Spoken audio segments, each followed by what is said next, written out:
बाल विवाह एक अभिशाप है, सामाजिक बीमारी भी, एक दंश है, एक कानूनी अपराध भी। ये सब बातें हम बचपन से सुनते आए हैं, लेकिन क्या इन बातों से या फिर कानून बना देने से वाकई में बाल विवाह देश में रुक गए हैं? जवाब है नहीं। 21वीं सदी का तीसरा दशक आधा बीत गया है। बाल विवाह रोकथाम अधिनियम को लागू हुए एक सदी बीतने को है। हकीकत लेकिन यह है, आज भी देश में हर चौथा या पांचवां विवाह बाल विवाह होता है। सुनकर आपको हैरानी हो रही होगी, लेकिन यह सच्चाई है। बाल विवाह आज भी समाज को एक दीमक की तरह खोखला कर रहा है। राजस्थान से लेकर बंगाल, उत्तर प्रदेश से लेकर कर्नाटक, हर राज्य में बाल विवाह समाज का हिस्सा है। पिछले कुछ समय में भले ही इस पर कुछ रोक लगी हो, लेकिन चोरी छिपे बाल विवाह न सिर्फ होते हैं बल्कि लगातार हो रहे हैं। शासन प्रशासन मूक दर्शक है। कभी कभार खाना पूर्ति कर काम चल जाता है, लेकिन इसका परिणाम पूरा समाज भुगतता है। बाल विवाह से बच्चों की पढ़ाई रुक जाती है, शारीरिक मानसिक विकास प्रभावित होता है। कम उम्र में लड़कियां प्रसव पीड़ा को झेलती हैं। लड़के खेलने कूदने की उम्र में रूढ़िवादी सोच और समाज का हिस्सा बन जाते हैं। आने वाली नस्लें कुपोषण का दंश झेलती हैं। गंभीर बीमारियों का सामना करना पड़ता है। कभी कभी तो नौबत जान तक आ जाती है। इसीलिए तो हमने कहा कि बाल विवाह सिर्फ दो लोगों की जिंदगी खराब नहीं करता, बल्कि समाज के बीच एक महामारी बनकर आगे बढ़ता है। ऐसा नहीं है कि लोगों को इसका पता नहीं, लेकिन पता होने के बावजूद ये सदियों से यूं ही समाज का हिस्सा बनकर चलता आ रहा है। खासकर आखा तीज या गणगौर जैसे सावों पर बाल विवाह के मामले और बढ़ जाते हैं। हर साल इन सावों पर बाल विवाह होते हैं, अच्छी खासी मात्रा में होते हैं। प्रशासन कार्रवाई करता तो है, लेकिन वो कार्रवाई ऐसी जैसे मानो ऊंट के मुंह में जीरा, जैसा कि बूंदी में हुआ। आखा तीज से 14 बाल विवाह को यहां रोक लिया गया। बावजूद इसके हर साल देश में 15 लाख से ज्यादा बच्चे बाल विवाह के दलदल में धकेले जा रहे हैं। सवाल उठता है कि आखिर दुष्प्रभाव जानते हुए भी बच्चियों की शादियां क्यों कराते हैं लोग? आखिर परंपराओं की आड़ में बच्चों की जिंदगी से खिलवाड़ क्यों होता है? साथ ही एक और बड़ा सवाल कि अक्षय तृतीया के वक्त ही बाल विवाह पर चर्चा और सख्ती क्यों बढ़ जाती है? इसे रोकने के लिए जमीनी स्तर से व्यापक कैंपेन क्यों नहीं शुरू किया जाता? ये अपने आप में एक बहुत बड़ा सवाल है। हमारे ज़िले में लगभग 400 से 500 शादियां आयोजित होने वाली है और इसी के साथ इस शहर और बाज़ार में बड़ी धूम है। व्यवसाय चरम पर है। साथ ही टेंट, होटल्स और सभी लोग व्यस्त हैं सब कार्यक्रमों को आयोजित करने में, और सभी परिवारजन और दूल्हे दुल्हा के परिवारजन खुश हैं कि हमारे बच्चों की शादियां हो रही है। और इसी अवसर पर मैं होटल व्यवसाय की ओर से ये आह्वान करना चाहूँगा कि अपने बच्चों का बाल विवाह न करें और बच्चों के भविष्य के साथ खिलवाड़ न करें। बाल विवाह एक कानूनी अपराध है। इस अवसर पर यह भी बताना चाहूँगा कि अगर बच्चा वयस्क होकर, जो सरकारी गाइडलाइन के अकॉर्डिंगली 18 वर्ष बालिका की और 21 वर्ष बालक की उम्र होगी, और उसके पश्चात उनका विवाह करें तो वो अपना सफल दाम्पत्य जीवन निर्वहन कर सकते हैं। जैसा कि हमारे पास इंफॉर्मेशन आती है और इंफॉर्मेशन के बाद हमारी टीम फील्ड में जाती है और वहाँ पे जो बालक बालिका का डॉक्यूमेंट वेरिफिकेशन करते हैं, स्कूल शिक्षा विभाग से हम मदद लेते हैं और वहाँ से हम उसकी डीओ भी चेक करते हैं ताकि वो नाबालिग है या बालिग है। उसके बाद हम संबंधित अधिकारी को, जैसे कि पुलिस कंट्रोल रूम है और चाइल्ड मैरिज कंट्रोल रूम जो कलेक्ट्रेट में संचालित है, और तहसीलदार जी है, पटवारी जी है, जो और भी अधिकारी है, उनसे संपर्क करते हैं और उनको पूरी जानकारी देते हैं। बाल विवाह निषेध अधिनियम भी इसमें बनाया हुआ है और इस संबंध में अभी चूँकि आखा तीज और पीपल पूर्णिमा का समय है, ये अबूझ सावों का जो सीजन रहता है, इसमें बाल विवाह होने की संभावनाएं काफ़ी ज़्यादा देखी जाती है। इस विषय में इस पर कार्रवाई के बाबत जिला बाल संरक्षण अधिकारी श्रीमान जिला कलेक्टर महोदय की अध्यक्षता में एक मीटिंग का आयोजन किया जा चुका है, जिसमें जो समाज सेवी संस्थाएं हैं, एनजीओज हैं, जो संगठन हैं, उन सभी के साथ एक मीटिंग हम आयोजित कर ली गई है और सभी को इस चीज़ के लिए पाबंद किया गया है, जिसमें ग्राम सेवक, पटवारी, तहसीलदार, श्रीमान एसडीएम साहब, एडीएम साहब सभी के संबंध में इस समय निर्देश जारी किए हुए हैं कि कहीं किसी इलाके में किस तरह की सूचना मिलती है किसी भी माध्यम से, तो सभी की संयुक्त जिम्मेदारी है, उसकी तुरंत सूचना मिलने पर संज्ञान लें, उस पर कार्रवाई करें। पहली बार इतने सालों में बाजार में सोने चांदी में जो रेट बढ़ी, उसके कारण 45% का इजाफा हुआ है पिछले साल से और इस साल में। उसके कारण अक्षय तृतीया पे नाक के बराबर हुए है दुकानदारी, और आगे भी फ्यूचर यदि सोने चांदी के भाव बढ़ते रहेंगे तो अक्षय तृतीया या अन्य भी बाजार नहीं चल पाएगा। सोने चांदी का बाजार बहुत डाउन है, और ऑटोमोबाइल सेक्टर और कपड़ा व्यापार सभी में लगभग मंदी का दौर चल रहा है। इस बेहद ही अहम विषय पर बात करने के लिए हमारे साथ आज एक खास पैनल मौजूद है। सामाजिक कार्यकर्ता वर्षा गोयल हमारे साथ हैं, राम नारायण गुर्जर साहब हैं, आप प्रभारी हैं चाइल्ड हेल्पलाइन के बूंदी से, नमिता निगम दत्ता भी हमारे साथ हैं, स्त्री रोग विशेषज्ञ हैं आप, पारिता शर्मा जी चाइल्ड काउंसलर हैं बूंदी में। चारों लोग का बहुत बहुत स्वागत है आपका NDTV राजस्थान पर। आप सभी को मैं अपनी स्क्रीन पर देख पा रहा हूँ। सबसे पहले शुरुआत हम लोग पारिता शर्मा जी से ही करते हैं, क्योंकि बूंदी से ये मामला सामने आया था। चाइल्ड काउंसलर हैं आप। पारिता जी, ये विषय मैं जानना चाहूँगा आपकी क्या राय है बाल विवाह के ऊपर, व्यक्तिगत राय आपकी क्या है? यहाँ से शुरुआत करते हैं चर्चा की।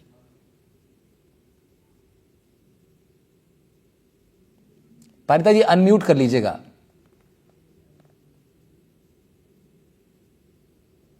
जी जी सर, नमस्ते। जी जी सर, परिता शर्मा बात कर रही हूँ, काउंसलर चाइल्ड हेल्पलाइन से। जी मैम। जी सर, अभी भी हमारे बूंदी जिले में सर बाल विवाह के बहुत से केस आ रहे हैं। अभी भी केस में ही है हमारी टीम। यहाँ पे सर 14 बाल विवाह के कलेक्टर साहब के आदेश से हमारे पास केस आए थे सर। 14 में से हमने 7 के निषेधाज्ञा जारी करवाई है कोर्ट के माध्यम से, और अभी भी हमारे पास जो केस है उसमें कार्रवाई चल रही है सर। नहीं तो पारिता जी, मैं आपसे पूछ रहा हूँ कि बाल विवाह के ऊपर आपकी क्या राय है? आप किस तरीके से सोचती हैं बाल विवाह जैसे इन घटनाओं पर? सर, बाल विवाह नहीं करना चाहिए सर। छोटे बच्चों के बहुत से दुष्परिणाम भी हैं उनको पता ही नहीं है कि हमारे साथ क्या हो रहा है सर। और जो उनके भविष्य के बारे में सर, उनके जो पेरेंट्स हैं उनको बता नहीं पाते, और बहुत सी समस्याएं उनके सामने आती है जब उनकी शादियां हो जाती है तब। तो जब आप काउंसलिंग करती हैं बच्चों की, तो आप क्या समझाती हैं उनको इस विषय पर? जी सर, उनको समझाते हैं कि बाल विवाह करना दुष्परिणाम है। बाल विवाह से जैसे बहुत सी बीमारियां होती है या गर्भवती हो जाती है लड़कियां, तो उसमें भी उनको समस्याएं आती है उन क्योंकि चीजों के बारे में। उम्र इतनी बाल कम विवाह होती को है, पता- बच्चे इतने छोटे होते हैं, जीवन की अभी देखा कुछ नहीं होता है, और अचानक से खासतौर पर लड़कियां जो होती हैं, जो छोटी बच्चियां होती हैं, वो देखती हैं कि शरीर में इतने बदलाव आ रहे हैं, उससे उनकी मानसिक स्थिति पर भी फर्क पड़ता है। पारिता जी? जी सर, पड़ता है ना सर उनके। क्या, जैसे आपको क्या लगता है उनके कि बच्चों पे, उनकी खुद बालिकाओं पे भी सर उनके प्रभाव पड़ता है सर उससे। ठीक है। तो पारिता जी ये कह रही हैं कि इसके दुष्परिणाम होते हैं, और वो कोशिश करती हैं कि वो तमाम बच्चों को समझाती हैं जब भी इस तरह की चीज़ें होती हैं। वर्षा गोयल जी के पास चलते हैं। वर्षा मैम, हम लोग सभी जानते हैं कि बाल विवाह को रोकने के लिए तमाम कानून देश के अंदर हैं, और बीते कुछ दशकों में तो खास जोर और बहुत मेहनत की गई इसके ऊपर, लेकिन फिर भी हम देख रहे हैं कि आज भी ये चीज़ें जारी हैं। आपका क्या टेक है इस पूरे घटनाक्रम पर? देखिए, आपने जो कहा कि इसके ऊपर हम काम करते हैं, लेकिन वो काम कब? मुझे लगता है जैसे अभी आपने बताया कि आखा तीज और गणगौर पे बाल विवाह ज्यादा होते हैं, तो मुझे लगता है कि ये बिल्कुल सेम ऐसे है कि जब कोई देश में घटना घटती है तो सुरक्षा और सब एकदम आपकी सिक्योरिटी की एकदम जांच होने लगती है हर गली मोहल्ले में, और 1 महीने बाद सब शांत हो जाता है। सेम चीज यहीं पे है कि जब ये आखा तीज गणगौर जैसे फेस्टिवल आते हैं, जिसको हम अपनी भाषा में बोलते हैं अनबुस साया, कि आप सबसे शुभ साया माना जाता है विवाह वगैरह के लिए, तो उस समय आपका प्रशासन भी, एनजीओ भी सब सतर्क हो जाते हैं। लेकिन रेगुलर, मतलब कि जैसे पेरेंट्स को अगर हमेशा ये समझाया जाए कि भाई कभी भी आप बाल विवाह ना करें, उससे आपकी लड़की को इतने दुष्परिणाम झेलने पड़ सकते हैं, आपके बेटे को झेलने पड़ सकते हैं, तो मुझे लगता है कि पेरेंट्स की सोच बदलने के लिए 5 या 10 दिन काफी नहीं है। हमें हमेशा मेहनत करनी चाहिए इसमें, रेगुलर लोगों को ये समझाना चाहिए, और धीरे धीरे तब इसके परिणाम सामने आएंगे। अगर हम सोचें कि साल में 1 या 2 बार हमने उनके ऊपर शिकंजा कस दिया, उन्हें कोर्ट कचहरी का डर बिठा दिया या उन्हें प्रशासन का डर बिठा दिया, तो मुझे लगता है कि वो कहते हैं ना, दाएं से नहीं तो बाएं से, उनकी अगर सोच नहीं बदलेगी तो इसमें कुछ भी नहीं होगा। तो मुझे लगता है कि इसमें जरूरत है सोच बदलने की, और इसका एक मेन कारण ये भी है कि हम चाहे जितना मर्जी कहते रहे कि लड़का और लड़की सब बराबर है, लेकिन आज भी बहुत सारे गांवों में, बहुत सारे जिलों में लड़की को सिर्फ जिम्मेदारी समझा जाता है। और इसका इसीलिए भी बाल विवाह मुझे लगता है कि ज्यादा होते हैं, क्योंकि सबको, जिनके घर बेटियां हैं उनको लगता है ये एक जिम्मेदारी है और इस जिम्मेदारी से हम जितना जल्दी मुक्त हो जाए उतना अच्छा। दूसरी बात क्या है कि मुझे ऐसा लगता है कि बच्चियों को शुरू से ही उनको एक ये कर दिया जाता है कि आपकी शादी हो गई, ये आपकी सास है, ये ससुर है, ये जेठ है, कि उनके ऊपर इतनी जिम्मेदारियां, इतना बोझ ला दो कि वो अपने बारे में सोच ही ना सके। और एक मेरे को ऐसा लगता है कि जब मेरी बहुत लोगों से बात हुई कि सबको लगता है कि वो शादी इसलिए भी कहीं ना कहीं जल्दी करते हैं कि उन्हें लगता है कि बच्चे बड़े हो जाएंगे, उनके हाथों से बाहर निकल जाएंगे, कहीं वो लव मैरिज ना कर लें या कहीं वो अपनी मर्जी की ना चलाने लगे। तो बाल विवाह का एक ये भी प्रमुख कारण है कि बच्चों के ऊपर अपना रोब रखना, कि वो हमारे ही उस परंपराओं में रहे, हमारी ही सुने। तो इसका भी एक बहुत बड़ा कारण है। तो मुझे ऐसा लगता है कि प्रशासन को, एनजीओ को, जो भी संगठन इसमें जुड़े हुए हैं, उनको हर रोज हमेशा पेरेंट्स के साथ संपर्क में रहना चाहिए, जिनका हमें लगता है कि ये अपने बच्चों के बाल विवाह करने के बारे में सोच रहे हैं। तो उन्हें फिल्मों के थ्रू, प्लेस के थ्रू, उनकी काउंसलिंग करके, एक अवेयरनेस कैंपेन चला के हमें उन्हें जागरूक करना पड़ेगा, तभी ये प्रथा रुक पाएगी। अगर हम सोचेंगे कि साल में 2 बार त्योहारों पे हम 15-20 दिन उनको समझा दें कि नहीं नहीं ये गलत है।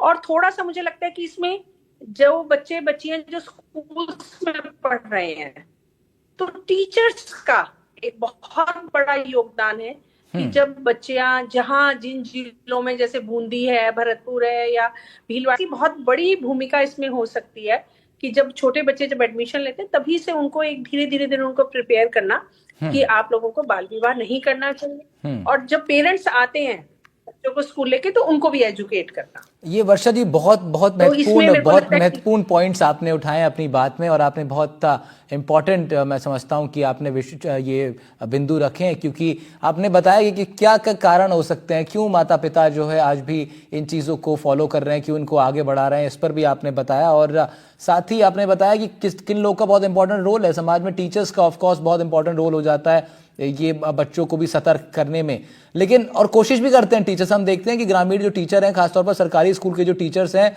उसमें से बहुत से ऐसे टीचर्स हैं जो बहुत सी सामाजिक जो कुप्रथाएं हैं उनको ब्रेक करने की कोशिश करते हैं, लेकिन उसके बावजूद भी ये चीजें हम देख रहे हैं कि जारी हैं। रामनारायण गुर्जर साहब भी हमारे साथ हैं, प्रभारी हैं चाइल्ड हेल्पलाइन बूंदी के।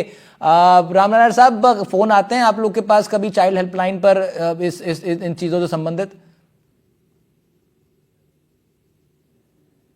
हमारे पास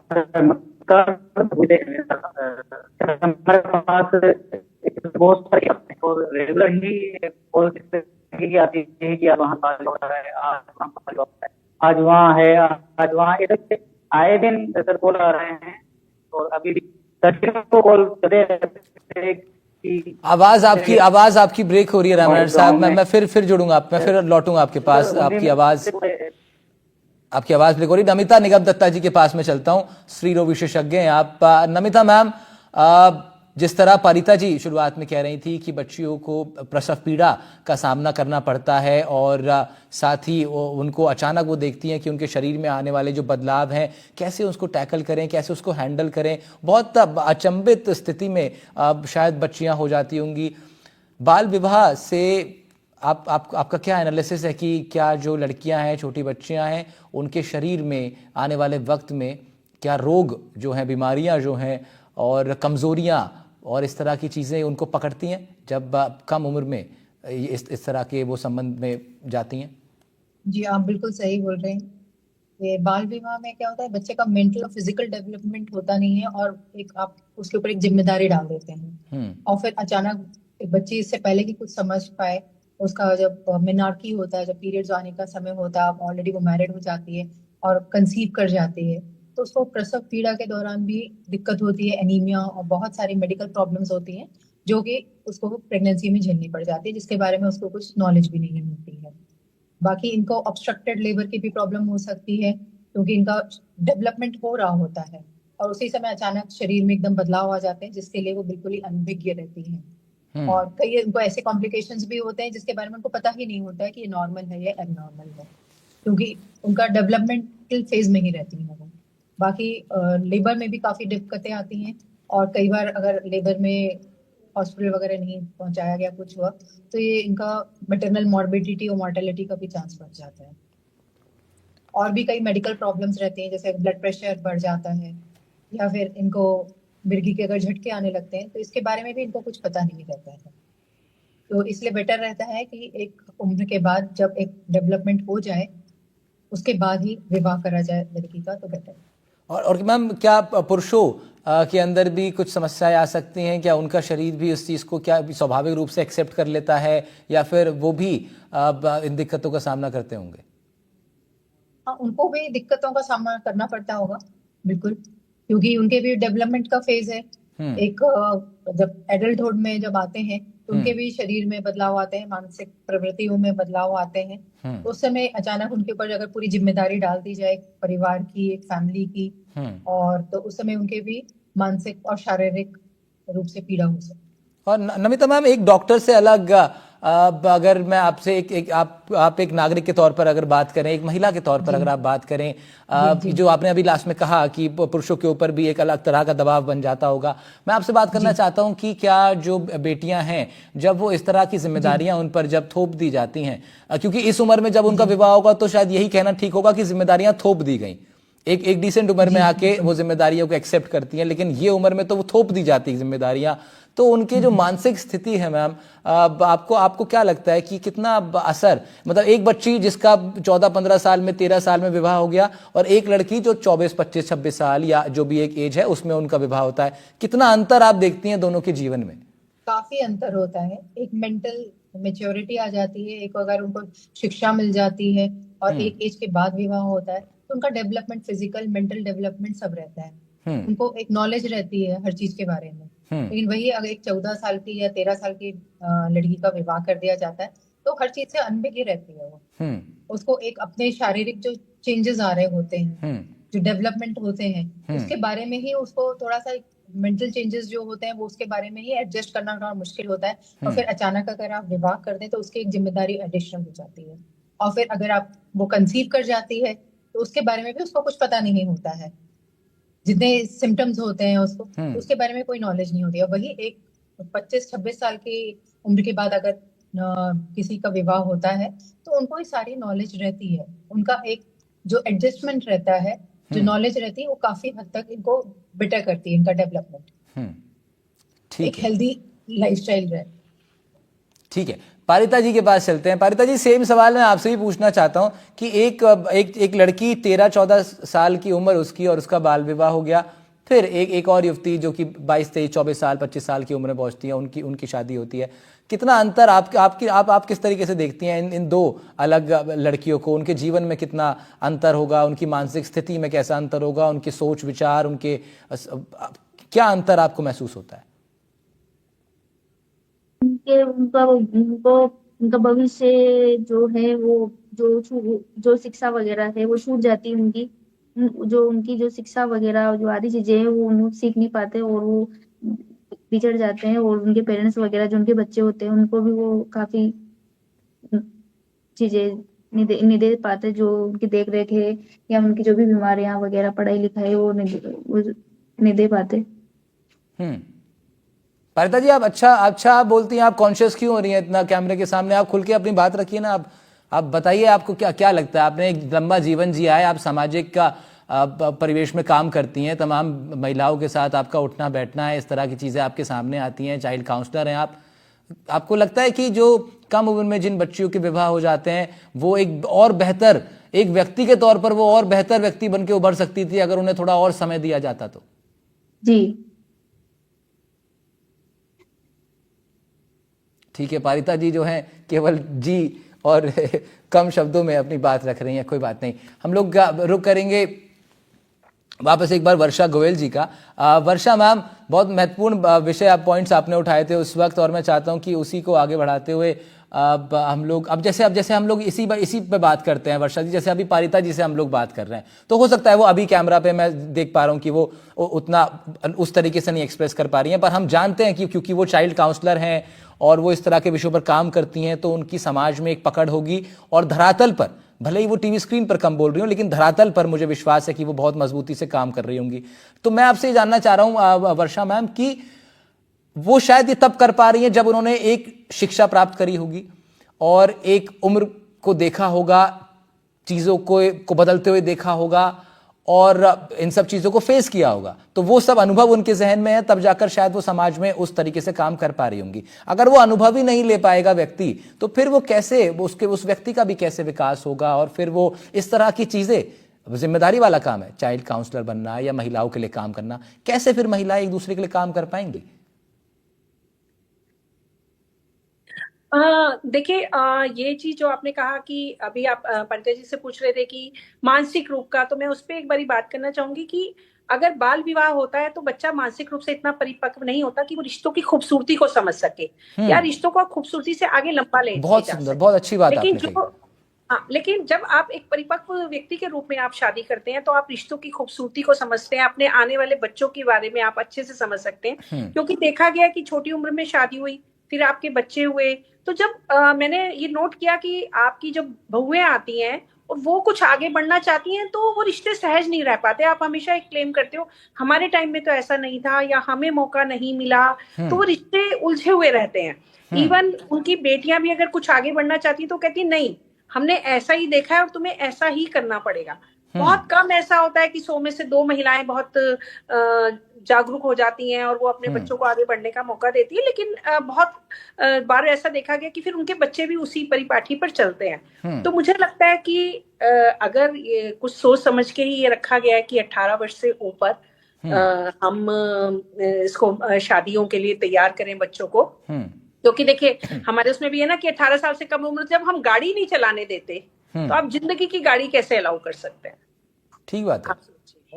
तो मेरे को ऐसा लगता है कि जैसे आपने कहा कि चाइल्ड काउंसलर और ये इनको एक मुझे ऐसा लगता है कि जब हम, कई बार क्या होता है कि मेरा अपना ये मानना है कि मैं बहुत लोगों के संपर्क में रहती हूँ, तो मुझे लगता है कि जिंदगी के अनुभव से आप ज्यादा समझा पाते हो उनको। अगर आप उनको किताबों से उनसे समझाना चाहे तो शायद लोग नहीं समझते, पर आप अगर उनको जिंदगी के अनुभव समझाएंगे कि आगे आने वाली टाइम में इनको कितनी परेशानी हो सकती है। और सबसे बड़ी बात है कि माओं को इसमें बहुत बड़ी भूमिका निभानी पड़ेगी। माओं को जागरूक करना पड़ेगा कि देखिए आपने वो परेशानी झेल ली, पर आगे आप अपनी बेटी के लिए या अपनी आने वाली बहू के लिए ये काम मत करिए। और अगर माएं, मेरे को लगता है कि अगर ढाल बन जाएंगी अपने बच्चों की और माएं अगर जागरूक हो जाएंगी तो बाल विवाह की रेशो में बहुत कमी आएगी। क्योंकि स्त्री जब ठान लेती है, नारियां जब ठान लेती हैं तो फिर वो करके दम लेती हैं। तो बाल विवाह के रोकने में मुझे लगता है माओं का भी एक मुख्य कदम हो सकता है। बिल्कुल। और डॉक्टर्स का ये फर्ज बनता है। डॉक्टर्स जब महिलाएं जाती हैं जो प्रसव पीड़ा को झेलते हैं तो उनको उसी टाइम, मैंने जैसे कहा कि उनको तैयार करना चाहिए कि आप जो भी आपकी बेटी बेटा जो भी हो, आप उसको अच्छे से पढ़ाना, अच्छे से आगे बढ़ाना, उसका बाल विवाह मत करना। क्योंकि जो आज आप झेल रहे हो वो आने वाले टाइम में आपके बच्चे झेलेंगे। ठीक बात है। और ऐसे ही मुझे लगता है कि पिताओं को आप समझा सकते हो कि देखिए आपने छोटी उम्र में शादी करी, जिस उम्र में आप रिश्तों का सुखद अनुभव कर सकते थे उस उम्र में आप जिम्मेदारियों के बोझ तले दब गए और आप गरीबी में ही रहे। तो पिता को ये समझाया जा सकता है कि आप अपने बेटे के लिए वो चीज मत चुनिए, वो राह मत चुनिए। नमिता निगम जी के पास चलेंगे। नमिता मैम, क्या सजेशंस आपके रहेंगे उन पेरेंट्स को और उन बड़े भाइयों को, उन समाज के बुजुर्गों को, सरपंच टाइप लोगों को, जिनके हाथ में है चीज़ों को बदलना और जिनके फैसलों से ये चीज़ें चलती हैं? क्या आपका सजेशन रहने वाला है उनको? जी बिल्कुल, हमारा ये सजेशन रहने वाला है कि एक बच्चे का बचपन ना खत्म करें, उनको एक शिक्षा दें, उनका मानसिक और शारीरिक विकास होने दें, उसके बाद फिर उनके ऊपर सामाजिक जिम्मेदारियां दें। और अगर वो कहें कि हम शिक्षा भी देंगे, लेकिन अगर वो कहें कि हम शिक्षा भी देंगे लेकिन हम विवाह तय कर देते हैं और विवाह हो जाएगा और दोनों बच्चे स्कूल में ही पढ़ेंगे, तो फिर ये भी चीजें, ऐसा भी चलता है। फिर अपने फैमिली के भी प्रॉब्लम्स झेलनी पड़ेंगी। जो मानसिक तनाव उसको अपने फैमिली का भी झेलना पड़ेगा। जो शिक्षा है उसके लिए, प्लस उसको एक घर की जिम्मेदारी भी देखनी पड़ेगी। ठीक बात है। वो खुल के पढ़ाई नहीं कर पाएंगे, पूरा फोकस नहीं कर पाएंगे अपने कैरियर पे, अपनी पढ़ाई पे वो फोकस नहीं कर पाएंगे। एक बार जब उनकी शिक्षा पूरी हो जाए उसके बाद फिर उनको जिम्मेदारी दी जाए, तब एक बेहतर समाज हो सकता है। वो बेहतर तरीके से फिर अपनी फैमिली वगैरह प्लान कर सकते हैं और मतलब अपने मतलब आने जिसे वाली कहते हैं कि इस पीढ़ियों उम्र को भी में जो विकास कर सकते जैसे हैं। पंछी होता है उसको जितना उड़ने दिया जाए उतना बेहतर है, इस तरह की जिम्मेदारियां बच्चों के पंखों को एक तरीके से कहें कि जकड़ने का काम करती हैं, ऐसा ऐसा कह रही हैं आप? इसमें एक जब बच्चे का विकास हो जाए उसके बाद फिर उसके ऊपर जिम्मेदारी दी जाए तो वो बेटर है, ना कि एक उसके डेवलपमेंट के फेज में ही आप उसके ऊपर एक और जिम्मेदारी। तो एक बच्चा जब उसका एडोलेसेंट पीरियड होता है तो ऑलरेडी बच्चे को थोड़ा समझने में टाइम लगता है, उसके मेंटल इतने चेंजेस होते हैं, उसके बॉडी में इतने चेंजेस होते हैं। तो और एक आप जिम्मेदारी डाल देंगे उसका विवाह करके तो उसके लिए एक मानसिक तनाव की स्थिति हो जाती है। ठीक तो बात है, इसमें बेहतर है कि जब उसकी एक शिक्षा पूरी हो जाए ठीक बात है। उसके बाद उम्मीद है उसका हमें कि विवाह इस किया तरह जा की सकता है। तमाम जो बातें और जो इस तरह की तमाम सजेशंस हैं वो सुनने वाले लोग उसको समझेंगे और बेहतरी से और उस पर काम करेंगे। 30 सेकंड है मेरे पास। पारिता जी, मैं चाहूँगा आप इस डिस्कशन को ख़त्म करें, इस चर्चा को, और ज़रा ये बताइए पारिता जी कि बूंदी में, या चलिए सिर्फ बूंदी की बात करते हैं, आपको क्या लगता है कितने इस तरह के मामले चल रहे होंगे इस वक्त, या कितने इस तरह के मामले आपके सामने आते हैं? क्या हर रोज आपके पास एक फोन आता है, या फिर हर महीने 1-2 मामले आपके ध्यान में आते हैं कि जहां बाल विवाह हो रहा है, या क्या संख्या क्या है उनकी आपके हिसाब से? नहीं सर, जैसे कि ये जो वाका तीज वगैरह, पीपल पूर्णिमा वगैरह, जो विशेष ये जो होते हैं ना सर, इसी में हमारे पास अधिकतर ज्यादा केस आते हैं बूंदी में। और अभी जैसे अभी जो अक्षय तृतीया है उसमें थोड़ा काफी केस आ रहे हैं सर। तो ये ठीक है, तो ये इसमें प्रशासन कार्रवाई करता है? पारिता जी, एक आखिरी सवाल आपसे, आपको लगता है प्रशासन उतनी मुस्तैदी से काम करता है? जी सर, करता है सर। साथ में जाते हैं हम उनको सूचित करके, और उनकी मदद काम करते हैं बाल विवाह पे। ठीक है, एसडीएम वगैरह। ठीक है, बहुत शुक्रिया, बहुत शुक्रिया पारिता जी आपका इस चर्चा में जुड़ने के लिए। नमिता निगम दत्ता मैम, बहुत शुक्रिया आपके एक्सपर्ट कमेंट्स के लिए, और वर्षा गोयल मैम, बहुत बहुत शुक्रिया, आपने बेहद ही महत्वपूर्ण बिंदु को उठाया। रामनारायण गुर्जर साहब भी जुड़े थे हमारे साथ, प्रभारी हैं चाइल्ड हेल्पलाइन बूंदी के। उनका ऑडियो ठीक नहीं था, बातचीत नहीं हो पाई, लेकिन मुझे लगता है जो संदेश हम पहुँचाना चाहते हैं वो ज़रूर आप तमाम लोगों तक भी पहुँचा होगा। और प्रयास है हमारा कि इस तरह के मामलों में बढ़ोतरी की जगह घटौती होनी चाहिए, ग्राफ घटना चाहिए, और फिर न्यूनतम तक पहुंचना चाहिए, ताकि जो सरकार का प्रयास है वो पूरी तरीके से सफल हो पाए। इस तरह के तमाम महत्वपूर्ण विषयों पर एनडीटीवी राजस्थान करता है चर्चा। मेरा नाम था राहुल भारद्वाज। नमस्कार।